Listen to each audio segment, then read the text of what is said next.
The gut-brain connection plays a extremely profound role on the way that our bodies respond internally and the way that we feel good on a daily basis or feel down on a daily basis. Because serotonin, our mood stabilizer, is localized to our gut. Our mitochondria, which is our powerhouse for all of our cells, is mostly localized in our gut. There's more nerve endings in the vagus nerve coming from the gut up than vice versa. So the gut is in control of the way our body responds to things. So this is super important. Not only can what we eat lead to poor emotional regulation and poor energy levels, but we can have a stressed state and lead to a poor response internally in our bodies.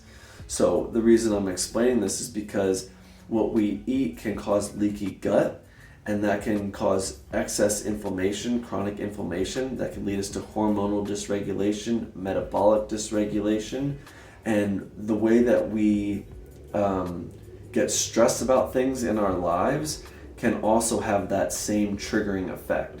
Because our brains do this unique thing where when we get stressed, whether it's something we ate or something that we observed, when we get stressed and we get through that period, our bodies and brains click save on what it did in order to get through that phase. It's like a survival bias. It thinks like, oh, I need to repeat this again in order to live. The reason this can be a problem is because it's like a snowball effect, and it builds upon itself. And eventually we see something and it triggers us to have the same internal response as our bodies did, a year ago when we got into a car accident. So it can really just impede your body's ability to make changes. Whether it's you're trying to lose weight, whether you're trying to gain muscle, whether you're trying to get rid of a little bit of belly fat, whether you're trying to improve your fitness levels, improve your strength, your cardiovascular endurance, your body has to be working fluidly with itself. So it's important to get the hormones in sync, the metabolism in sync, but also what matters most is the way that our gut is responding to the rest of our body. So you heal the gut and you heal the body. Hippocrates said, let food be thy medicine. And that's what you need to understand, because stress and food really coincide with one another, right? I mean, think of this parallel. We know when we're starving.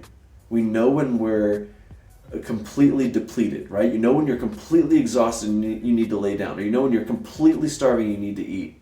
And you also know the other end. You know when you're stressed out to the max and you're going 100 miles an hour. Or you know when you're completely starved and you can't eat another bite.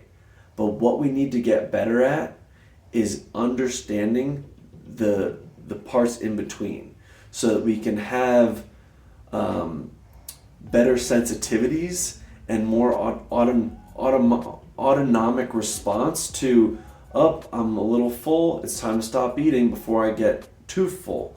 Or, okay, I need to start thinking about eating, what do I need? Versus, I'm starved, I need to stuff my face. And it's the same thing with our stress responses. Seeing that something raises my heart rate a little bit and I'm more in an active state, boom, I can handle that and I can basically go 100 miles an hour without redlining my motor. But most of us are redlining our motor in order to just operate because we don't know anything else besides flatlined. And again, the big problem here is that it just leads to hormonal dysregulation and metabolic dysregulation. And the goal here is synergy, getting all of our systems working together better than just their sum of their separate parts. And that starts by understanding that food is medicine. Food is either going to lead to your dis-ease, the breakdown of your body and function, or it's going to lead to you thriving and operating to your best capacity.